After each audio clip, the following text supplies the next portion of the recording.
أعوذ بالله من الشيطان الرجيم. بسم الله الرحمن الرحيم.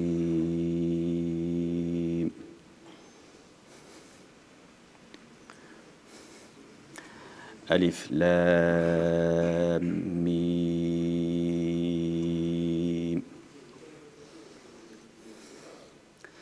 تنزيل الكتاب لا ريب فيه من رب العالمين.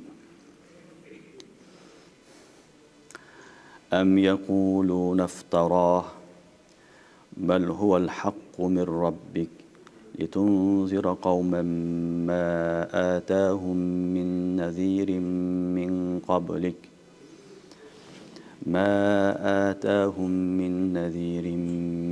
قبلك لعلهم يهتدون. الله الذي خلق السماوات والأرض وما بينهما في 6 أيام ثم استوى على العرش ما لكم من دونه من ولي ولا شفيع أفلا تتذكرون. يدبر الأمر من السماء إلى الأرض ثم يعرج إليه في يوم كان مقداره 1000 سنة مما تعدون. ذلك عالم الغيب والشهادة العزيز الرحيم الذي أحسن كل شيء خلقه وبدأ خلق الإنسان من طين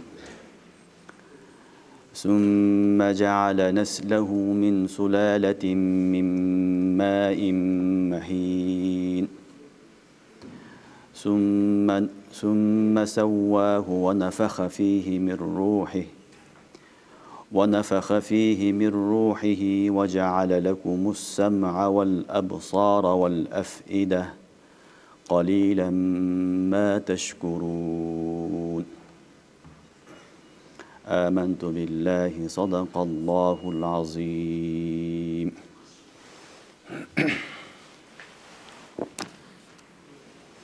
Alif Lam Mim. Kitaptin Allah alamlardan Rabbisinin tarafından düşkönünde hiçbir şek yok. Cağlar aytışabı bunu özü tokup aldı dep. Balki malçınığı hakikat Rabbinin tarafından kelgen. Ana menen koktasın uşunday bir kavimdu. Alarga uga çeyin korkutucu kelgen emes. Mümkün alar toora jol tabışar. Allah uşunday zat asmandardı, жерди, anın ortasındağı nerselerdi 6 günde jarattı. Keyin arşka eylik kıldı. Sizlerge Kudaydan başka jakın dost, şafaat kıluvçu jok. Biraz oylanbaysыңарбы? Al işlerin barını özü közömөлдөйт asmandan жерге чейин. Keyin көтөрүлүп barat, işlerin bары aga bir günde, al күндүн, bir күндүн мыгдары sizlerдің есебіңер бойынша 1000 жылға барабар. Мына ошол гайыпты, шахадатты билүүчү зат, ал күчтүү жана боорукер. Ал ар бир нерсени жаратып, чырайлуу кылып жаратты. Жана инсанды ылайдан, чоподон жаратып баштады. Кийин анын урпактарыны кор болгон судан тандап, ошондон жаратты. Кийин аны келбетине келтирип, ага рухуну салды. Жана силерге кулак, көз, жүрөк берди. Силер өтө аз шүгүр кыласыңар. Бул Суратул Сажда сүрөсү. Биз буга чейин өткөн сабактарда Суратул Лукманды окуп, ошо менен түгөгөн эди. Алхамдулилlah быйыл кайра Сура Саждадан баштадык. Суратул Сажда дагы Мекки аяттарда болот, сүрөлөрдөн болот. Bilesiңер, сүрөлөр Мәкки, Мадани болуп бөлүнөт. Ошол Мәкки аят сүрөлөрдүн ичиндеги акыркы доорда түшкөн сүрөлөрдүн бирөөсү Суратул Сажда. Sebebi 75. ayat bu düşüşü boyunca Mekke'de 75. ayat. 86 ayat Mekke'de düşkün. Kalganı madani ayetler, süreler. Oşun için bu ayatların Mekki sürelerden bardığı köynçe tavhid, risalat, ahiret uşun eskerdet. Tavhid, risalat, ahiret ahkamda razile bolatlarda. Mekke doğrunda negizine Allah subhanahu wa ta'ala o ellerdi küfürden, şirkten, bid'attan çıkarış için ayatlar jibirgen. Al ayatların bardığı tavhid, risalat, ahiret. Ölgönden keyin tirilүү uşulardı kamtıydı. Bu süredagın şunu kamtıydı. Sürenin başında kitap, Kur'an-ı Kerim'in faziletini aytıp atat. Andan keyin Peygamberimizin çındığı, andan keyin Allah Teala özünün tavhid kudretini bayandap atat. Suratul Sajda, bunu Suratul Sajda dep atalganın sebebi bu sürede sajda ayatı var. Keyin sabakta okuyubuz inşallah. Oşo sebepti bu süreni Suratul Sajda dep atap kalgan. Bunu Suratul Sajda dep aytılат, Alif Lam Mim Sajda dep aytılат. Sebebi dagı bir süre var, Ha Mim Sajda. Oşol Ha Mim Sajdadan ayırma kılıp ulamalar bunu Alif Lam Mim Sajda deydi. Tigisi Ha Mim Sajda, bu Alif Lam Mim Sajda. Düşünüyor iki ayırması var. Suratul Sajda'nı Sajda'da atalıp kalgan sebebi bunda sajda ayatı bayan kılınat. Bu süredagın öte berekeli, faydalı sürelerden birisi. Kur'an'da barıklı süreler faydalı. Bunun fazileti boyunca bir iki hadis gelet. Birinci bir hadis Peygamberimiz sallallahu aleyhi ve sellem Cuma günü Cuma namazının facırında Suratul Facır'da uşunu okugan. Suratul Facır'da sajdanı okugan birinci ayatta, ikinci ayatta Dahr suresini okugan. Buna uşul iki suretni Peygamberimiz sallallahu aleyhi ve sellem köpünçe Cuma namazında okugan. Cuma günkü Facır namazında uşul süreni okuşuluk sünnet. Uşul sünnetni tiriltiş gerek. Yette karılar köp, Kudayga şükür. Cuma günü ertemelen Facır namazında birinci reketinde Alif Lam Mim Sajda, ikinci reketine neken Suratul Dahr. Suratul Dahr ökönü okusa inşallah sünnet ada olat. Bu Peygamberimiz sallallahu aleyhi ve sellem'den sünneti. Demek bu sürenin özgöçe bir kasiyeti var, bereketi var. Onun için Peygamberimiz sallallahu aleyhi ve sellem Cuma günü bunu okugan taşlagan emes. Ar daim okup жүрген sünnet tarikası, şu sünnetni tiriltkenге hareket kıgıla. Makul bu. İkincisi Peygamberimiz sallallahu aleyhi ve sellem keşinde jatkanda başka sürelerle menен koşo Suratul Sajda'nı da okugan. Peygamberimiz sallallahu aleyhi ve sellem jatkandan aslında Fatiha, Bakara'nın ahir ayatları, Ayatul Kürsü, Falak, Nas, Kulya, İhlas, anan Tabarak'ta okup jatkan. Kebir rivayetlarda Tabarak menen koşu Suratul Sajda'nı da okugan. Suratul Sajda'nı da Peygamberimiz sallallahu aleyhi ve sellem okugan. Oşonun için bu suretdagi Naciye. Tabarak, Suratul Tabarak, Suratul Mülk, Naciye. Hiyen Naciye hadiste gelet, oşonda ile bu Suratul Sajda'dagi Naciye. Çünkü oşonun için jatıştan aldın, uşunu da okusaňar, bul dagın Peygamberimiz sallallahu aleyhi ve sellem'nin sünnetlerine giret, jatıştan aldın, uktağandan aldın, uşunu okup jatsaňar dagı berekeli bolat. Tünüňer berekeli, jakşı bolat, jakşı esel alsaňar. Andan sırtkarı dagın köptögen faziletleri var. Bu Suratul Sajda Kur'an-ı Kerim'deki kebir ayatlar, süreler hurufu mukattaat menen baştalat. Oşoların birisi muna Suratul Sajda. Suratul Sajda'dan karasaňar birinci başında Alif Lam Mim dep baştalyp atat. Hurufu mukattaat Allahu a'lamu bi muradihi. Allah'dan başka hiç kim bilbeyt bunu. Bu Allah'ın sırrı. Allah'ın sırrı. Allah Teala menen peygamber otosundagı sır. Allah Teala özü bilet. Biz iman keltirebiz. Demek Kur'an'da düşünsöň dagın, düşünbösöň dagı okuyber degen söz. Düşünsöň da soğuk alasın, düşünbösöň dagın soğuk alasın degen söz. Düşünüňörbi? Jana Kur'an-ı Kerim şunday kitap, anın bardygyny hiç kim düşüne albayt. Al-Mu'ciza kitap. Mu'ciza kitap. Allah subhanahu wa ta'ala'dan başkany manasyny hiç kim bilbeyt. Oşon üçin jalpy mufassirinler Allahu a'lamu bi muradihi dep aýdyşat. Tenzilul kitab la rayba fihi min rabbil alamin. Kitaptin Rabbil alamin alamlardan tarafından Rabbisinin tarafından kelgeninde hiçbir şek yok deydi. Kitaptin başında ile Kur'an'ın başında ile Kur'an-ı Kerim'in tarifini Allah Teala ayttat. Bu kitap jönökey kitap emes. Bu Rabbil alamin tarafından düşkön. Jalpy alamlar jaratkan zattın tarafından düşkön kitap. Бул бирөө жазган китеп эмес, бирөө токуган китеп эмес. Көбүнчө бул немелердин Ахли Курайштин, Меккедеги Курайштердин этиразы көбүнчө ушул болгон. Пайгамбарыбыз саллаллаху алейхи ва саллям өзү токуган деген этираз көп кылышкан. Kur'an-ı Kerim'de köptөгөн жерде Allah Subhanahu wa Ta'ala men түшүргөнмүн, bunun men kalamullah, Peygamber teşhisi жоқ деп көп айтат. Ошон үчүн Kur'an-ı Kerim bunu көп эскертет.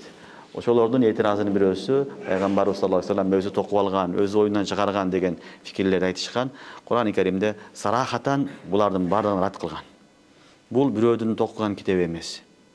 İnsanın kitebi emez. İnsanın kitebi boluşu mümkün emez. Çünkü boluşu mümkün emez. Sebebi Kur'an-ı Kerim'de hiçbir ayıp yok, hiçbir kemçilliği yok. Hiçbir ayıbı yok, kemçilliği yok kitap. Bir gana Allah'ın sözü boluşu mümkün. Bendenin sözünde bendenin sözünde kemçillik bolat.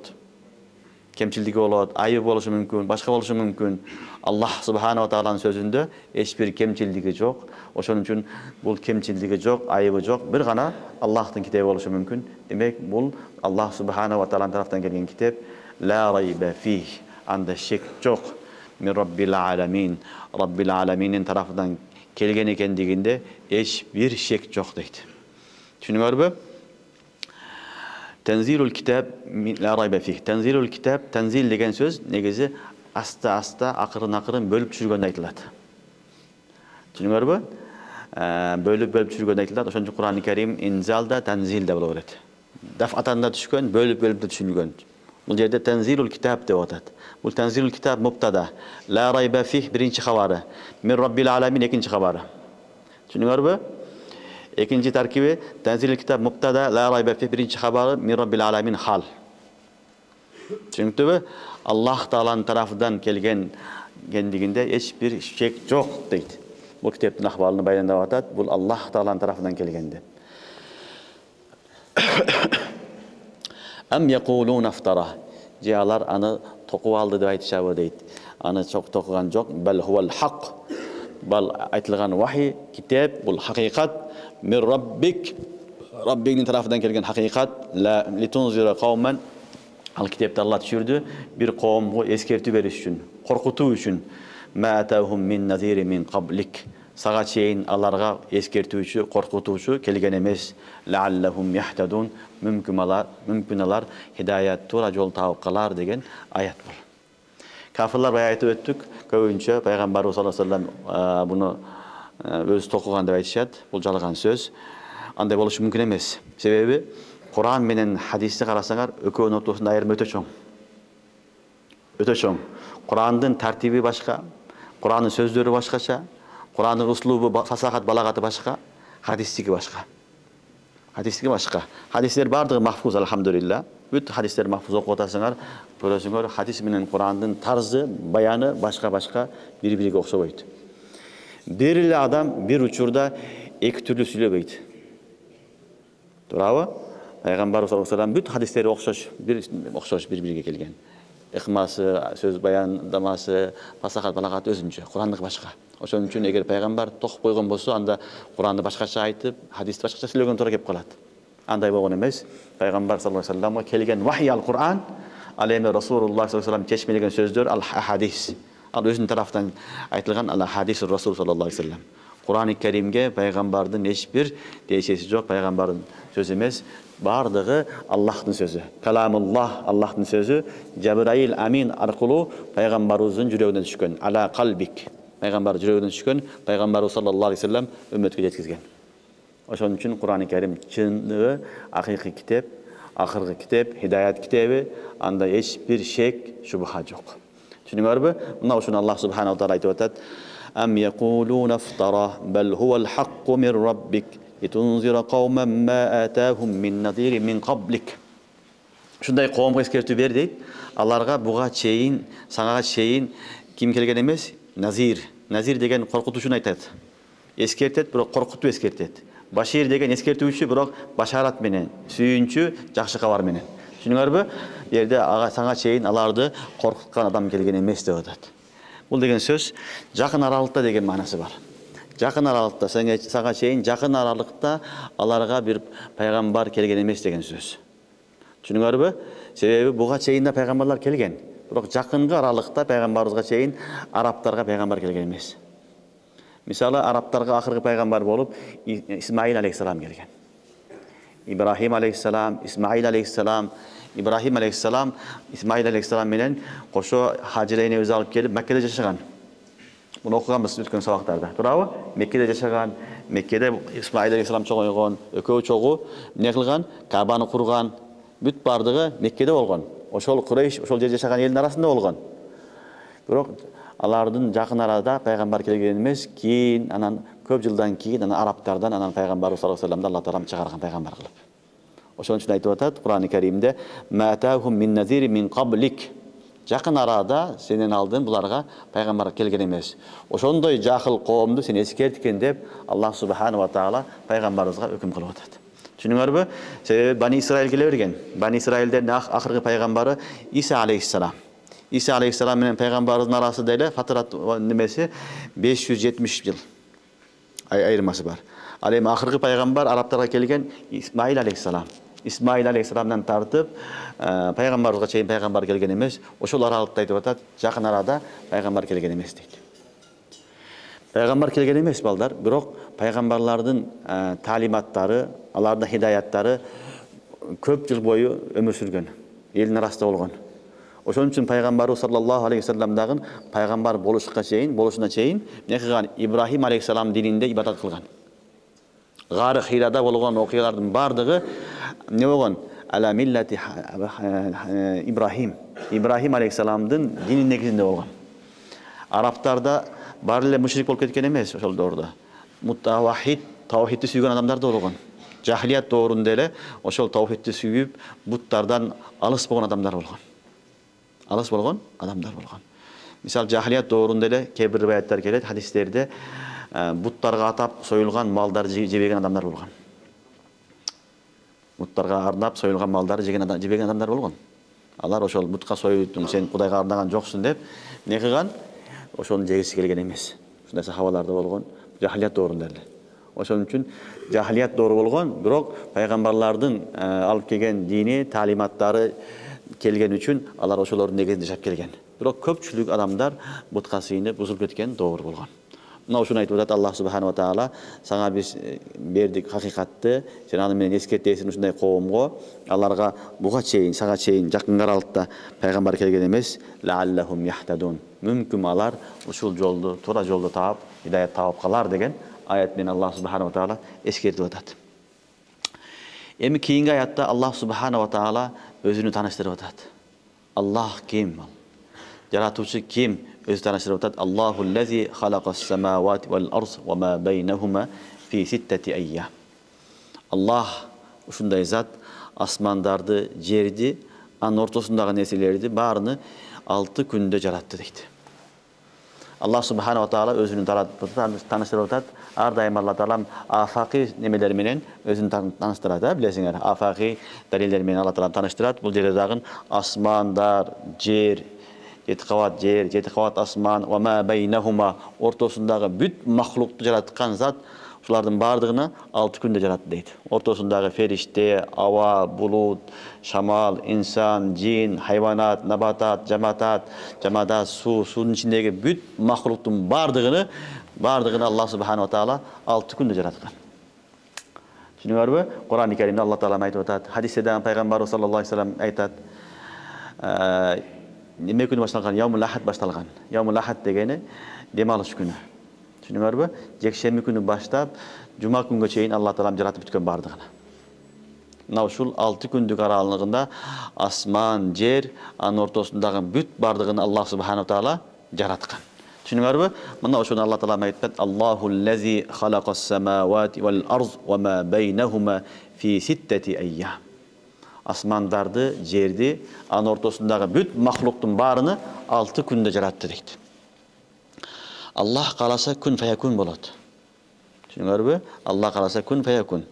Эмнеге Алла Таала 6 күндө жаратты десе, уламалар айтат, бул тадриджан жараткандын себеби бизге таалим берип атат. Бул дүйнөдө нерсе акырындык менен болуш керек. Акырындык менен болуш керек.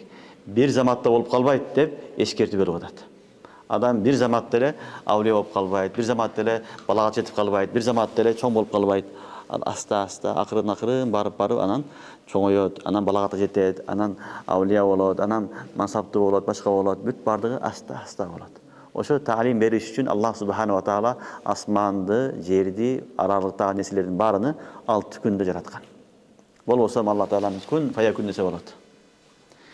Анан 6 күн дегени балдар бул бизге айтылып атат. Себеби бул жараткан вакытта эчтеке жок эле да. Бул жаралгандан кийин күн пайда болуп атпайбы? Туурабы? 6 күн деген сөз вакытты гана айтып атат, бизге түшүндүрүш үчүн гана айтылып атат. Түшүнүңөрбү? Себеби күн, түн кийин жаралып атат. Бул буга чейинки болгон окуя болуп атат. Түшүнүп атасыңарбы? Ошон үчүн 6 күн бизге нисбатан Алла таалам түшүндүрүп атат. Акыйкатта бул 6 күндөн мурат бир вакыт. Узун бир вакытта Аллах жаратты, аны бизге ошо 6 күн деп түшүндүрүп атат. Ал эми жаралып аткан учурунда күн түн жок эле. Ал күн түн кийин жаралды. Түшүнүңөрбү? Ошон үчүн Аллах субханаху ва таала бул жерде Аллахуллази халакас самавати вал арз ва ма байнахума фи ситтати айям деген сөзү некен ишара кылып атат. Тадриджан жаратты, силерге бир нерсени шашпастан акырын кыла дейт. Тезде кылам десең, ал кемчилиги көп болот, айыбы көп болот, ал пышпай калат. Ошон үчүн ар бир ишти акырын пышырыш керек, аягына жеткизиш керек. Аллах субханаху ва таала ошон үчүн асмандарды, жерлерди, ичиндеги бүт махлукту канча күндө? 6 күндө жараттым дейт. Сумма става алал арш. Сумма атфеле манасында кийин деген мана эмес. Кийин Алла таалам аршка ээлик кылды дейт. Кийин аршка ээлик кылды дейт. Сумма става алал арш, аршка ээлик кылды деп атат. Бул аятта Аллах субханаху ва таала айтышдан максат кайнаттын бүт бардыгы Алланын контролунда, Алланын көзөмөлүндө деген аят бул. Себеби асман, 7 кабат асман, анын үстүнөн арш бар. Аршур Рахман. Түшүнүңөрбү? Арш эң чоң махлук. Арштан тартып жердин астыга чейинки бүт бардыгы Алланын контролунда, Алланын көзөмөлүндө турат деген сөз. Түшүнүңөрбү? Kur'an-ı Kerim'de 6-7 yerde ayet kelет. Sümmestava alal arş degeni. Bu ayet muteşabih ayetlerden. Uşul yerde köp adamlar, adaşıp ketken adamlar da köp bolgon. Allah subhanahu wa taala arşka oturup kaldı, jagaşıp kaldı degen mana emes. Allah subhanahu wa taala arştan tartıp büt bardıga eylik kıldı. Bardıga Allah'ın көзөмөлдө деген söz. Sebebi keyingi ayetinde öz işara kılıp atat. Keyingi ayetini karasаңар ulandısında yudabbirul amr dep atat. ثم استوى على العرش ما لكم من دونه من ولي ولا شفيع أفلا تتذكرون يدبر الأمر من السماء إلى الأرض. Ana uşul dalil bolup atat. Түшүнүңөрбү? Allah subhanahu wa taala ne кылган экен? Асман жаратып, анын үстүндөгү арш бүт бардыгы Аллахтын несинде? Көзөмөлүндө. Түшүнүктүбү? Алланын көзөмөлүндө эч нерсе Алланын көзөмөлүнөн качып кете албайт, жоголуп кете албайт. Бул аяттан негизги максат kafirlarga, müşriklerge rat kılуу. Müşrikinler, kafirlar ne kılgan? Kudayları köyti bergen. Bul jamgırdın kudayı, bul ottun kudayı, bul toğdun kudayı, bul ne? Jakşılıktın kudayı, jamanlıktın kudayı dep oturup Kabe'nin içinde 360 but var ele. 360 but, ar bir özünçe bir nesenin kudayı bolgon. Kimge ne kerek bolsa oşo butga barıp kayrılgan. Düşünüyorsunuz? Allah subhanahu wa taala uşul kafirlardan, müşriklerden turemes akidasını batılga çıkarış üçün Allah aytып atat, uşul siler körüp turgan, körbөгөн büt kainattın bardığını nimesi Kudayı жалгыз Allah dep atat. Düşünüyorsunuz? Bul negizinen ayat müşriklerdi rat kılуу üçün kelgen. Müşrikler oylaganda emes, ar bir nesenin şeri Kudayı bolboyt. Belkim asman, jer, arş, anın üstündө kança nerse olsa büt bardığının Kudayı kim eken? Bir gana Allah subhanahu wa taala. Düşünüyorsunuz? Demek bul summastava alal arş degeni Allah taala arşka kötörüldü, arşka oturup kaldı, jabashıp kaldı degen mana emes. Aliyazubillah. Arş degen tak degen mana aytılat negezi. Bul degen söz büt bardığı arştan tartıp asfala safilinge çeyinge büt aralıktagı neselerin büt bardığı Allah subhanahu wa taala'nın gözömölünde degen söz. Sebebi Allah subhanahu wa taala la yetemekkenu li mekan ve la yecri aleyhi zaman. Allah Taala zamandan taza, mekenden taza, anın ordu yok, zamanı yok. Zamanda, makanda ne mahluk. Çünkü Allah anın içinde olmaydı.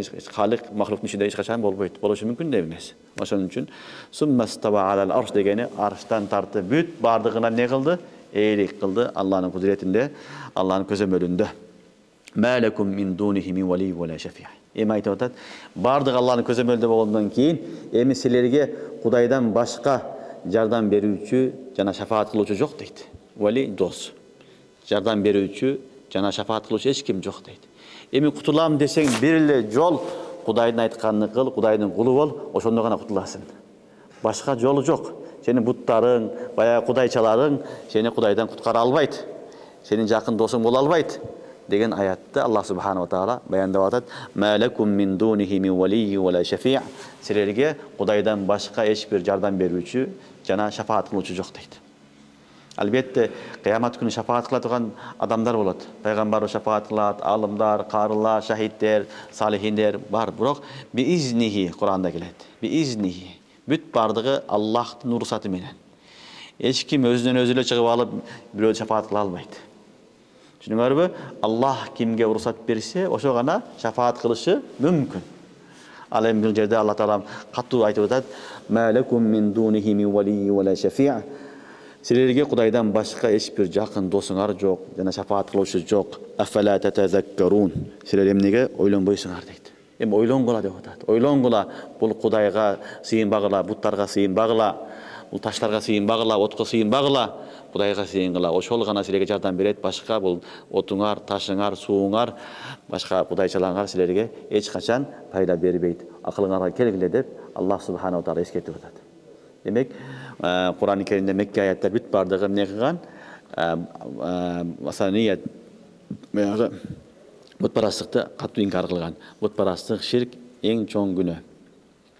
Andan keyingi ayette Allah Subhanahu wa Taala özünün kudretini bayandap atat. Hayrele yudabbirul amr minas semai ilal arz. Allah Taala başkarıp turat, közömöldöp turat işlerdi asmandan jerge çeyinki. Minas semai ilal arz. Asmandan jerge çeyinki büt bolup atkan neresi Allah'ın közömölünde.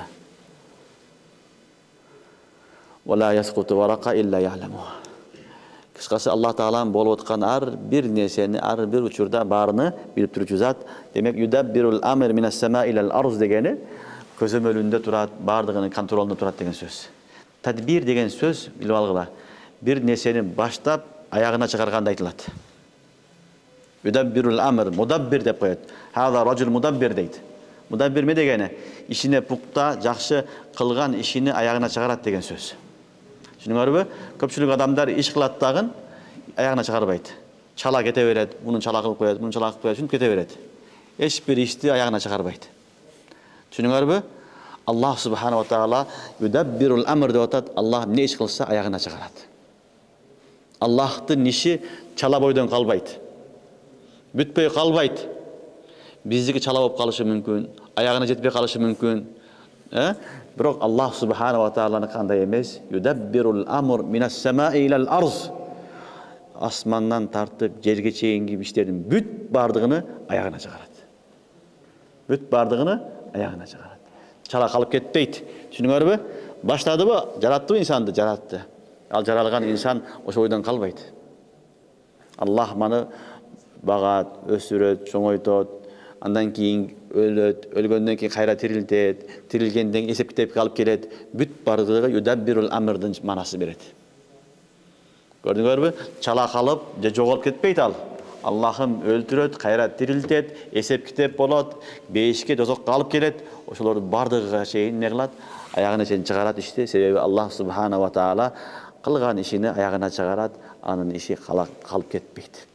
Biz mahluk insanbız, birdekeni plan kılabız, kılam dep niyet kılabız, al çala kalıp ketişi mümkün. Biz alsızbız, bizden aytkanımız bolbayt, Kudayın aytkany bolat. Biroq Allah Subhanahu wa Ta'ala'nda emes. Oşonu Kur'an-ı Kerim'de Allah'ım aytıp atat, yudabbirul amr minas semai ilal arz. Gördüňärmi? İşlerinin bardığını asmandan tartıp jerge çeyingi büt bardığını ne kılat eken? Közömöldöp turat, jana ayağına çıgarat degen tarjıma bu negizi bu. Ne kılat eken? başından ayağına çeyin çıgarat. Ölü kutulbaysın, ölgönden keyin dozokko beyişke çeyin barganга çeyinki Allah Taalam ne kılat? Көзөмөлүндө турат деген сөз. Demek hiçbir nerse adam başka mahluk eşteke Kudaydan kaçıp kutula albaydı. Жөндөн жөн жоголуp kete albaydı. Бүт бардыгы Аллахтын контролунда, көзөмөлүндө yudabbirul amr minas semai ilal arz. Gördüңөрбү? Demek Allah Subhanahu wa Taala her bir işte tedbir menen kılat. Her bir işte tedbir menen kılas. Oşon üчүн işlerдің бардыгыны tedbir menen kılганга hareket kılış gerek. Ayağına çıkarganga mıktı, jakşı бүтүргөнгө hareket kılış gerek. Eптеп çalap ala kılbaş gerek. Eптеп эле kutulup koyom debеш gerek. Allah Subhanahu wa Taala'nın sıfatlarından biri yudabbirul amr, bende dagını işti kılganda ayağına çıkarganga hareket jasap iş kılış gerek. Jönden jön ele çala işlerdi kılgan bolboyt. Yudabbirul amr minas semai ilal arz summa ya'ruju ilayhi fi yawmin kana miqdaruhu alf sene mimma ta'uddun. Keyin deyt, kötörülüp kelet işlerдің bardыгы anın astına ушундай bir күндө ал күндүн микдары мнекен силердин эсебиңер боюнча 1000 жылга барабар дейт. Summa ya'ruju ilayhi fi yawmin kana miqdaruhu balдар Bunun iki manası var düşünüp algıla. Birinci manası Allah Subhanahu wa Taala ayttat. Al kılgan işleriңердин natijası keyin Allah'ın aslında barat dep atat. Al Allah'ın aslında baratkan aralık 1000 жылдык aralık dep atat. Kılgan işleriңердин bardыгы ne bolot? Allah'ın aslında barat. Al baratkan asman menen жердин ортосундагы aralık kança eken? 1000 жылдык aralık. Oşon üчүн kebir mufassirler ayttat, mына жашап аткан жерибизден тартып asmanга чейинки aralık 500 жылдык жол дейт. 500 жылдык жол бул кайсы эң тез жүргөн техниканы алганда. Эң тез жүргөн техника менен сапар кылса 500 жылдык дейт. Анан кайтып түшсө дагы 500 жыл кетет дейт. Ошондо барып келгенге канча болду? 1000 жыл кетет. Мимма тауддун биздин эсеп боюнча. Мына биздин жашап аткан асман, күн, ай боюнча болуп атат. Түшүнүңөрбү? Бир манасы уламалар ошондо айтат.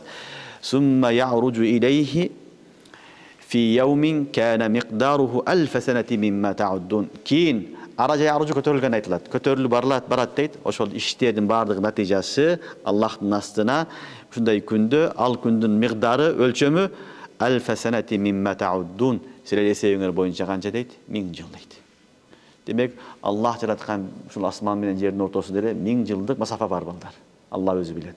Hiç kim jetken emes аны. Hiç kim bilmeydi. Al birinci asman, andan keyin 7 asman, al kayakta, arş kayakta, Kudaydan başka hiç kim bilmeydi. Düşünüңөрбү? Eң alыс bargan Peygamberimiz sallallahu aleyhi ve sellem bolat. Sidratul Muntaha çeyin. Cebrail aleyhisselam da bargan emes aga. Arşka çeyin barıp Sidratul Muntaha'da Peygamberimizden başka hiç kim bargan emes. Anan narakta dagы kanday mahluk var, ne var? Allah'tan başka hiç kim bilmeydi. Bu Allah'ın sırrı, Allah'ın kudreti uşunçalık. Görüp otasыңарбы? Bu bir manası. Ekinci manası ulamalar aytat, bu kıyamet gününe aytып atat. Sizlerдің kılgan işiңердин бүт бардыгы kıyamet günü alıp gelinet. Al kıyamet gününün miqdarı alf sana mimma ta'uddun.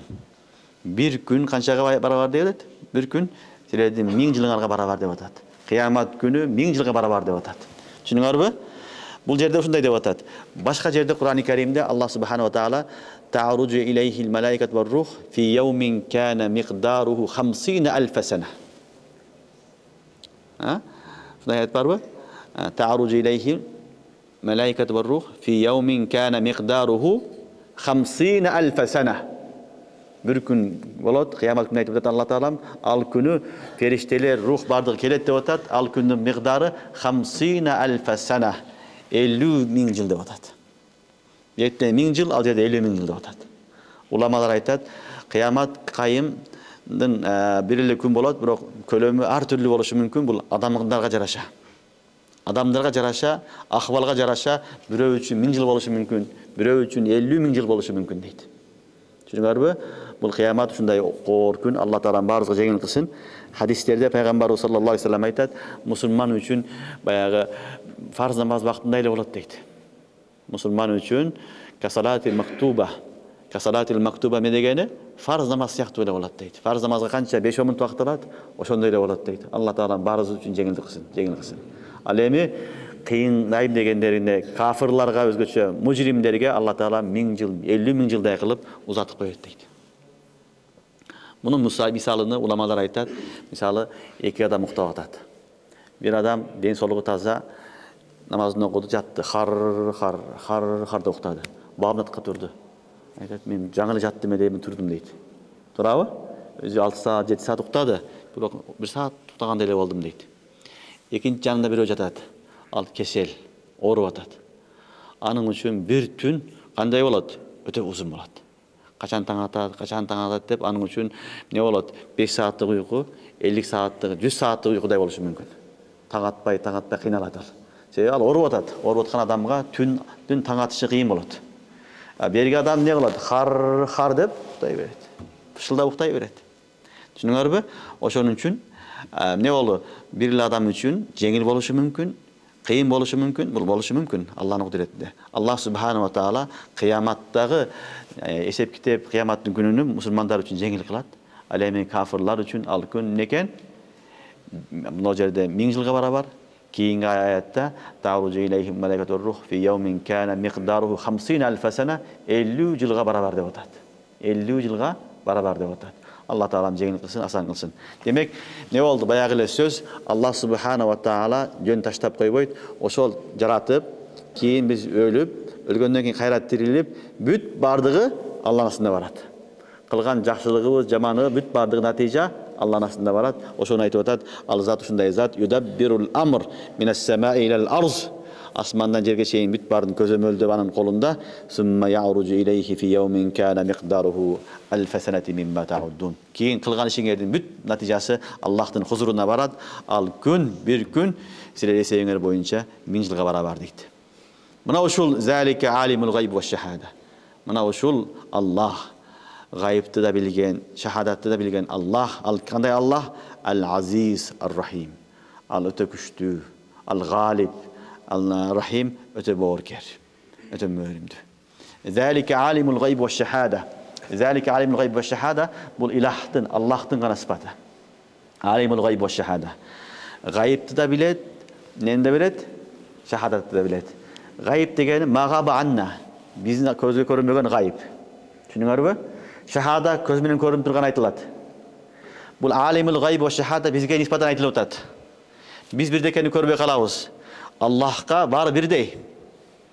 Түшүнүңөрбү? Мага аркасы мага көрүнбөйт. Мага гайып ал. Аллахка бардыгы бирдей. Түшүнүп атасыңарбы? Алимул гайб ва шахада биз үчүн Аллах таалам түшүндүрүп атат бизге. Ал гайыпты, алымды, шахадатты билүүчү зат деп. Эми Аллахтын арасында бүт бар шахада. Эчтеке гайып эмес ал. Эми ишара кылып атат. Мына ушундай Аллах кандай болуш керек экен? Аллах деген зат мабуд ал алимул гайб ва шахада болуш керек. Бүт баарыны билип турган болуш керек. Бүт баары анын көзөмөлүндө болуш керек. Бүт баардыгы анын контролунда болуш керек. Мына ушул гана зат Кудай боло алат. Демек бундай зат бир эле Аллах, андан башка эч ким эмес. Сен сыйынган буттарың Аллах өзүгө пайда зыян бере албайт. Адамга ишенсең алдыра гайыпты билбейт. Демек андай сыпат Кудайдан башка эч кимден таба албайт. Демек бир гана зат ким экен? Мабуд хакыйкый Аллах субханаху ва таала. Аллах субханаху ва таала. Мына ушуну айтып атат. Аллах таалам залика алимул гайб ва шахада. Мына ушул зат, асман жер жараткан, тадбир кылган зат, ал алимул гайб ва шахада. Гайыпты да билет, көрүнбөгөн нерсени да билет, көрүнгөн нерсени да билет. Анан не? Ал-азиз, ар-рахим, ал күчтүү. Ал алсыз эмес, ал күчтүү, ал каалаганын кылат. Каалаганын кылат. Аны эч ким не кыла каршы чыга албайт. Ал күчтүү, ар-рахим деген сыпатын алып келди. Алла рахматы менен дүйнөнү кармап турат. Күчтүүлүгүн эле коюп койсок, Алла Таалам бул дүйнөдө эч кимди калтырбайт анда. Кур'ан-ы Керимде аят келет, Алла Таалам айтат, Алла Таалам бооркер болбогондо дүйнөдө эч ким калбайт деген аяттар бар. Алла Таалам бооркер, ачуусу эмне болгон, сабакат рахмати ала газаби, ошон үчүн дүйнө турат. Болбосо дүйнөдө бузукулук көп, мушрик көп, кафир көп, жамандык көп, жакшылык аз, өтө аз. Аллахым өзүнүн каарыга салса, адилеттүү сыпат менен кылам десе, дүйнөдө эч ким жашаганга татыктуу эмес. Бирок Алла Таалам өзүнүн азиз болгон менен биргеликте экинчи сыпаты бар, ар-рахим деген. Ошо рахим сыпатынын негизинде дүйнөнү кармап турат. Бооркелдик сыпаты менен Алла Таалам биздин баарыбызды сактап келе атат. Düşünüңөрбү? Ошон үчүн акырында эки сыпатты алып келди. Ал сыпаттар залика алимул гайб ва шахада ал-азизур рахим. Ал зат гайыпты да билет. Магаба анна бизге нисбатан. Жана көрүнүп турган нерсени да билет. Мына ушундай зат, бирок күчтүү, аябай күчтүү, бирок Алла Таала экен мээримдүү боорукер. Ошо мээрими менен боорукерлиги менен адамдарга мөөнөт берип, рызкы берип, жашоо берип багып келатат. Эгерде каарына алса, анда эч ким тура албайт, эч ким калбайт. Түшүнүңөрбү? Аллази ахсана кулла шейин халака ва бада халкал инсани мин тин. Буга чейин Алла Таалам өзүн тааныштырды, асман, жерди, анын ортосундагы махлукаттарды айтып. Кийинки аятта Алла Таалам өзгөчө адам баласынын жаралышын айтып атат. Өзгөчө жаралышын айтып, инсандарды өзгөчө чыгарып алган себеби некен? Ашрафул махлукат болгон үчүн. Болсом, вама байнахума дегенде биз да дакылбыз. Туурабы? Вама байнахума деген адам да бар. Бирок Алла Таалам өзгөчө аяттан бөлүп алып, адам баласынын жаралышын баяндаганы, бул адам баласы жөнөкөй махлук эмес. Ашрафул махлукат. Махлукаттардын бардыгын адам үчүн жараткан. Ошон үчүн Аллах субханаху ва таала аллази ахсана кулла шейин халака эки риваят бар, ва бада халкал инсани мин тин деди. Көрдүңөрбү? Демек Аллах субханаху ва таала инсандарды өзгөчө кылып жараткан. Ахсанул махлукат кылып жараткан. Эң чырайлуу махлук инсан. Лакад халакнал инсана фи ахсани тaqвим. Куранда Аллах айтат. Туурабы? Лакад халакнал инсан фи ахсани тaqвим. Эң чырайлуу махлук инсан. Ал мейли кара болсун, кызыл болсун, ак болсун, сары болсун, бирок эң чырайлуу махлук ким? Инсан. Аллах жараткан. Биз башка махлуктардан эң чырайлуубуз. Бирок тилекке каршы бүгүнкү күндө кээ бир адамдар, кээ бир кафирлар ошол инсан болгонго ыраазы эмес. Өзүнү маймылга окшоткон, итке окшоткон, карышкырга окшоткон, аюуга окшоткон акмактар бар. Өзү инсан кылып жараткан ошого ыраазы эмес. Алар акмак инсандар. Алар четтен чыккан ошол акмактар. А негизи Аллах субханаху ва таала эң чырайлуу махлук жараткан ким экен бул? Инсан. Түшүнүңөрбү? Адамдар башка нерсени көрүп суктана берет, бирок акыйкатта суктана турган нерсе, арзу кыла турган нерсе эмне экен? Инсан. Башка махлуктарды эле арзу кылам десе, инсан болгон арзу кылышы мүмкүн. Себеби эң чырайлуу, эң ажайып махлук бул ким экен? Инсан. Аллах субханаху ва таала инсанды эң ажайып махлук кылып жараткан. Дүйнөнүн баарында эмне болсо, инсанда ошонун баары бар. Инсан өзүнчө бир аалам. İnsan özünce bir alam, Allah Teala özünün kudretinden yaratkan. Allazi ahsana kulle şeyin halqa iki rivayet var. Ar bir neseni öte çıraylı kılıp yaratkan deydi. Ar bir neseni Allah Teala çıraylı, sonun sulu kılıp yaratkan. Özgöçe ve bada halqal insani min tin. Medevatat insanda avvalgı jaralışında başında başlaganda topraktan, çöpodan yaratkan deydi. Tin ılayda aytıladi. Çopon aytılат негизи. Түшүнүңөрбү? Ылай эмес суу менен топурак аралашканда тыйын болот. Демек инсанды Аллах субханаху ва таала эмнеден жараткан экен? Топурактан. Абуна Адам алейхиссалам, Адам алейхиссалам жаралган топурактан. Андан кийингилерини сумма жаала наслаху мин сулалати мин маин махин. Калгандардын бүт бардыгын эмнеден? Хакир бир жаман бир суудан жараткан дейт Аллах субханаху ва таала. Аллахнын кудретине карагыла. Demek Allah subhanahu wa ta'ala büt mahluktu bardığın negizi topraktan yaratkan. İnsandı dağın topraktan yaratkan. Azır uçurgası çeyin kebir mahluklar var topraktan yaralat. Düşünüyor mu? Yerin aslında kurtlar var bilesiniz mi? Allah özünce yaralıp kalmaydı. Allah subhanahu topraktan kurt payda kılıp koydu. Bilesiniz mi? Allah özünün öz payda olup kalmaydı. Topraktan payda oladı. Kayra toprak olup kaladı. Kebir uçurlarda gürüç, pürüçke okşogon nesiler bolot. İçinde köpülöktөр payda bolot. Bilesиңер mi? Al jabık, idiş jabık eçteke jok. Kebir kurtlar bolot, eçteke jok. Jabıp koygosun kurtap ketpesin dep. Bирок içini arasan kurt bolot. Köpülöktör bolot. Ana Allah subhanahu wa taala ошонун içinden jaratıp koyat. Allah'ın kudreti. Anı biri sap koygon jok. Ne kıldı? Allah subhanahu wa taala kayır ele, oşo topraktan, oşonun içinden ele, oşol mahluktu jaratıp koyat. Hazırdır Allah Teala şunday kılat. Köp neseni birinci jaratat eken topraktan jarata çöpodan. Allazi ahsana kulle şeyin halqa. Demek Allah Teala ar bir neseni öte çıraylı kelbet men jaratkan. Ошон үчүн Алла жараткан нерсенин бүт бардыгы хайыр, хасан. Түшүнүңөрбү? Алла жараткан нерсенин жаманы жок. Жаратуу жаман жакшы болбойт, бардыгы жакшы. Алла итти жаратты, битти жаратты, инсан жаратты, башканы жаратты. Ажайып бир махлукаттар бар, бүт бардыгы биз жакшы дейбиз, Алла жаратты. Жаратуу бул бардыгы хасан. Түшүнүңөрбү? Ал эми инсанга келгенде, кесипке келгенде хасан, сайи болуп бөлүнөт. Жакшы, жаман болуп бөлүнөт. Түшүнүктүү? Биз жакшы нерсени кесип кылсак, ал жакшы, жаман нерсени кесип кылсак, ал жаман болот. Касып хайыр, хайыр, касып шар, шар. Халк бүт бардыгы хайыр. Жакшы, жамандарлар баарын жараткан да. Бүт бардыгы хайыр. Түшүнүңөрбү? Алла Таалам бир максат жараткан, жаратылышында эч бир шек жок. Анын бүт бары баштан аяк бардыгы хайыр, хайыр. Ошон үчүн Кур'анда аллази ахсана кулла шайин халqa. Жараткан бүт бардыгыны өтө чырайлуу, өтө кооз, өтө чеберчилик менен Аллах жараткан. Ва бада халqal insani min tin. Адамды жаралышын башталышы неден башталган экен? Топурактан башталган, тыйындан, ылайдан башталган. Сумма жаала наслаху мин сулала. Кийин анын наслыны, анын урпагыны мин сулала. Сулала деген тартып алган айтылат. Тартып алган жауһардан жаратты. Мин маин махин. Ошол кор болгон алсыз бир суудан ошонун ичинен не кылды? Алла Таалам жаратты дейт. Адамдын уругу бар го, адамдын бир тамчы уругунда эле миллиондогон курттар болот ичинде. Миллиондогон курттар болот. Ал биз көзгө көрүнбөйт. Аны көрсөң дүрбү менен көрүнө турган болот.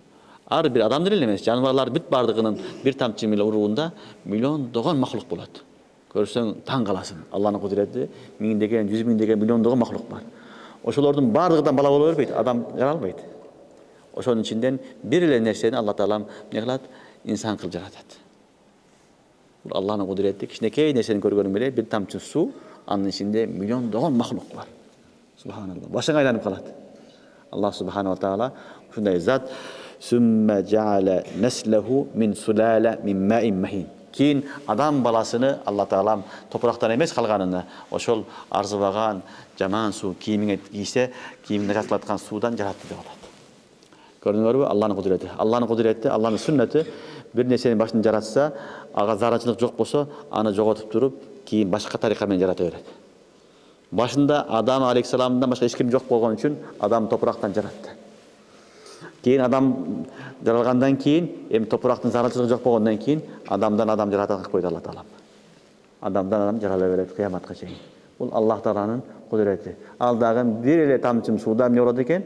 100 миңдеген, миллиондогон махлук болот. Алладан башка эч ким билбейт аны. Ошонун ичинен гана бир эле курт ошол адамга айланып кетет акыр барып. Бул Аллахтын кудурети. Карасаң, сумма жаала наслаху мин сулала мин маин махин. Сумма савваху. Субханалла. Кийин ошол сууду не кылды? Савваху. Савваху дегени баягы жеткизи деген сөз. Бышырып жеткизип, келбетке келтирди деген сөз. Түшүнүңөрбү? Сумма савваху аны даярдады деген сөз. Аны даярдады. Ва нафаха фихи мир рухи. Кийин ошол даярдалган адамга не кылды дейт? Өзүнүн рухуну салды дейт. Сумма нафаха фихи мир рухи. Кийин ага рухту салды дейт. Рухту Алла Таала исбат кылат, эми өзгөчө рух берет. Адамдын руху өзгөчө рух. Рух менен кошо акылды Алла берген да.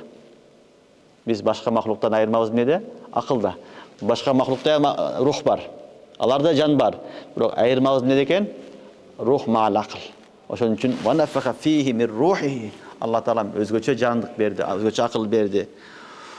Көрдүңөрбү?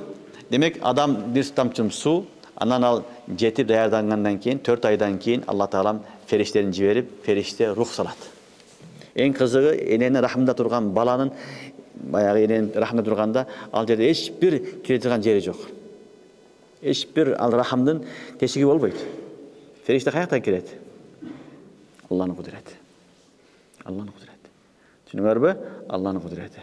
Ошон үчүн фериште биз барбаган жерге барат, биз көрбөгөндү көрөт. Сени кабырга көмүп коюшат, топуракты басып коет, кайрачып кетпесин деп.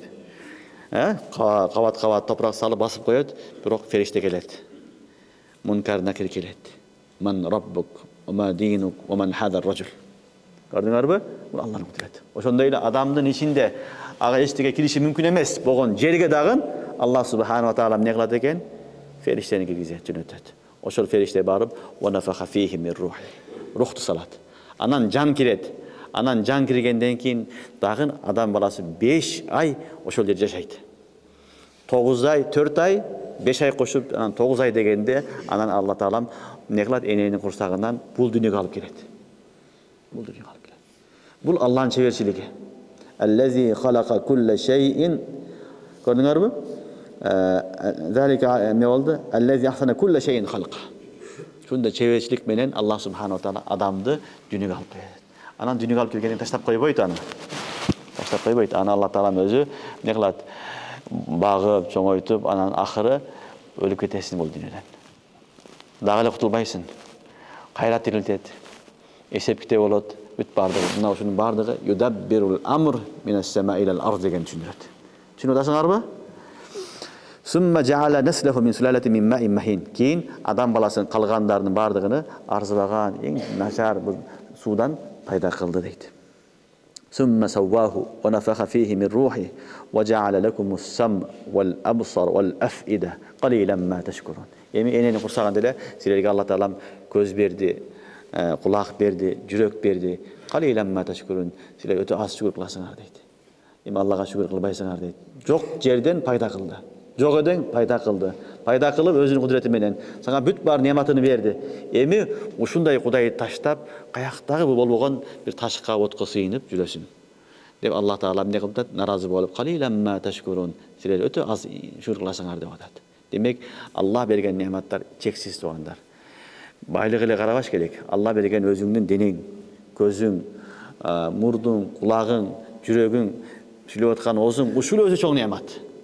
Калган айтпай эле коелу. Ушул өзү чоң немат.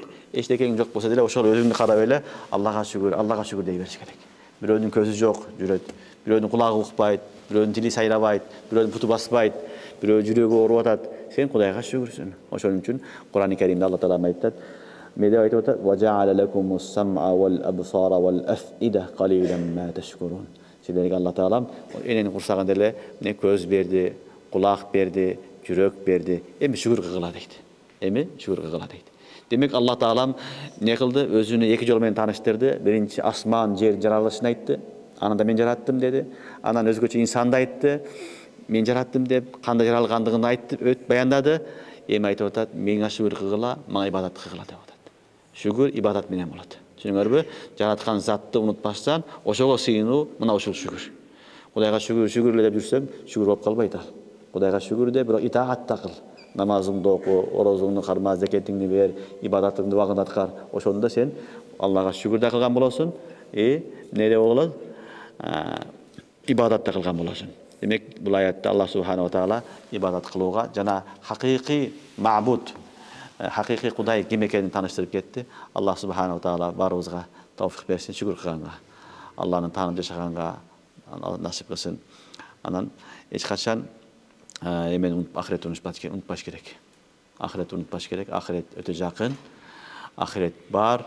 Ал бир күн бирөөлөр үчүн 1000 жыл болушу мүмкүн, бирөөлөр үчүн 5-50 миң жыл болушу мүмкүн, анан да көп болуп калышы мүмкүн. Алла Таалам жеңил кылсын деп дуа кылыш керек. Демек, бул дүйнөгө биз ойногону, ишкени, жөнөй эле пайда болгон эмеспиз. Бир максатты негизин жараткан. Ошол максат менен барсак, бул дүйнө ахиретте бактылуубуз. Максаттан алыстап кетсек, анда бул дүйнө ахиретте королуп калабыз. Алла Таалам баарыбызга кор кылбасын, эки дүйнө бактылуу кылсын. Субханакаллахумма ва бихамдика, ашхаду ан ла илаха илля анта, астагфирука. Амин. Аллахумма тaqabbal minna.